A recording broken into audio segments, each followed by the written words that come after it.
Gikalipay sa mga vendor sa barangay Kalumpang Gensan nga Mayo na lang sumala pang nakatabang kanila sa ilang panginabuhian ang makapwesto gawa sa sports complex atol sa Soxargen Regional Athletic Association 2024. Hapsay man sumala pa ang dagan sa aktibidad ug sinati nila ang pagtinabangay sa mga otoridad sa pagbantay sa matag lutsanan gawas niini ang dagan sa trapiko. Mga pulis, salamat po kayo sa ilaha. Grabe jud kung todo full jud support sila sa pagbantay diri sa sports complex.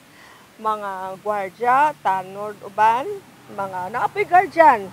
Anang gabi ilahang oras na mag-uban nga magkasugata ana ba. Pero di man jud yung traffic jud kaayo ma'am. Di man jud. Monitoring po naman po ka kuandara nga sa traffic pod nga kanang ana pod mo follow jud mo ayo pa pod kay para nga dili kita malawan sa kanila. Kalipay na mo ni kay simple naman may drama kay kaman yan. Wala na po namo ang kuan pod nga kabuhi po sa pamilya. Ora po siya.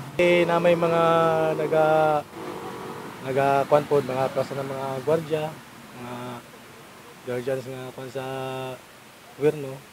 Okay naman ang dagan sa kuan traffic. Kahibaluan usa ka semanang gipahigayon ang maong aktibidad. Gani matud ni Maximo Layugan, labaw sa Public Safety Office, City Transport and Traffic Management Division. Nahimong hanay man sumala pa ang dagan sa trapiko. Gawas na lang sa unang adlaw sa aktibidad. Preparation agreement was only up to 5 o'clock in the afternoon.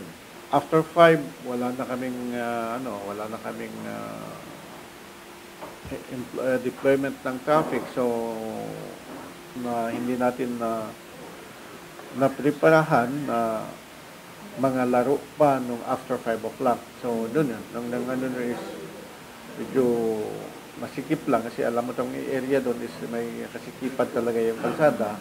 However, after ng after that nag-deploy kami during night time, so wala na naging problem. Apan mapasalamaton sab kini ngadto sa publiko sa nahimong kooperasyon aron mamahimong hapsay ang dagan sa maong aktibidad. Kami doon sa loob na nagbabantay.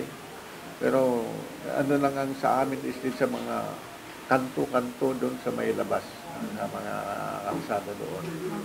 Pagkakatutulungan ng lahat-lahat ng dyan, the security sectors, of course, the DepEd, ng mabuti. So it was resulted in the success. In the heart of changing lives, kini si Russell Jean Mantile, Brigada News.